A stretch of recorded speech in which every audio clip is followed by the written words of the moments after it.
சகோதரர்கள் இருக்கிறாங்கன்னு வச்சுக்கோங்க, 4 பேருக்கு உதவி செய்ய மாட்டோம். ஒருத்தருக்கு மட்டும் ஏதோ கஷ்டப்படுறான்னு உதவி செய்வோம். அந்த 4 பேர் நம்மளை திட்ட மாட்டாங்க. யாருக்கு நம்ம அதிகமா உதவி செஞ்சுக்கிட்டு இருந்தோமோ, ஒரு தடவை உதவி செய்யாம இருந்துட்டோமோ, அவங்க மட்டும் திட்டுவாங்க. இதெல்லாம் உலகத்துல நடக்கும் என்பதின் காரணத்தினால்தான் அல்லாஹும் அல்லாஹ்வுடைய தூதர் ஸல்லல்லாஹு அலைஹி வஸல்லம் அவர்களும் உறவுகளை பேணுகின்ற விஷயத்தில் மிகவும் அதிகமான விஷயங்களை அவசியப்படுத்தி சொல்கிறார்கள். உறவு என்பது மிகவும் ஒரு சிக்கலான ஒன்று. அதை பிரிக்க முடியாது, நிச்சயமா அதை நேராக ஆக்கவே முடியாது. அப்படிப்பட்ட ஒரு பயங்கரமான சிக்கல் மிகுந்ததுதான் உறவு என்பது.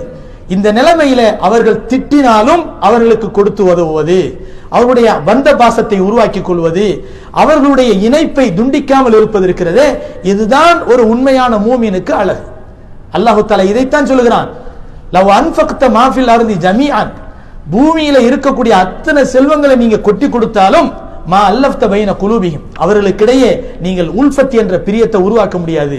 காசு கொடுத்தா பிரியம் வந்துருங்க, பிரியம் வருமா? அது போலியான பிரியமா தான் இருக்கும். காசு கொடுப்பதால் ஏற்படக்கூடிய பிரியம் அது உண்மையான பிரியமாக இருக்காது, அது போலியான பிரியமாகத்தான் இருக்கும். எனவே எவ்வளவு நீங்கள் செலவு செய்தாலும் அல்லாஹ் உருவாக்கிய இந்த ஈமானுடைய முஹப்பத் இருக்கிறதே, அந்த முஹப்பத்தை நீங்கள் உருவாக்க முடியாது. அப்படி என்றால் நமக்கிடையே ஏற்பட்டிருக்கக்கூடிய இந்த சகோதரத்துவ உறவு இருக்கிறதே, இந்த அன்பு பாசம் இருக்கிறதே, நிச்சயமாக இது செல்வத்தால் வந்ததல்ல, அல்லாஹ்வினால் ஈமானை கொண்டதால் ஏற்பட்ட ஒரு அற்புதமான இணைப்பு. இதற்கு ஈடான இணைப்பு எதுவுமே கிடையாது. ஸல்லல்லாஹு அலைஹி வஸல்லம் அவர்கள் கூட அழகான ஒரு துஆவை சொல்லுவார்கள், அல்லாஹும்ம அல்லிஃப் பைன குலூபினா வ அஸ்லிஹ் தாத பைனினா வஹ்தினா சுபுலஸ் ஸலாம். யா அல்லாஹ், எங்களுடைய உள்ளங்களுக்கிடையே உல்ஃபத் என்ற பிரியத்தை உருவாக்குவாயாக. வாஸ்லிஹ் தாத்த பைனினா, எங்களுக்கிடையே உள்ள காரியங்களை சீராக்குவாயாக. வாஸ்லிஹ் தாத்த பைனினா வஹ்தினா சுபுலஸ் ஸலாம், எங்களுக்கு நேரான பாதைகளை காட்டுவாயாக என்று நம்முடைய கண்மணி நாயகம் ஸல்லல்லாஹு அலைஹி வஸல்லம் அவர்கள் நமக்கு சொல்லித் தருவார்கள்.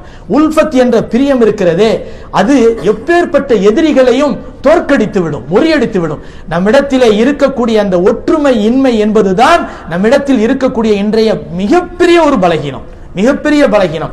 நாம் இழந்திருக்கக்கூடிய பலம் என்ன தெரியுமா? ஒற்றுமை. ஒற்றுமையை இழந்ததால் பலகீனம் என்பது ஏற்பட்டு விட்டது.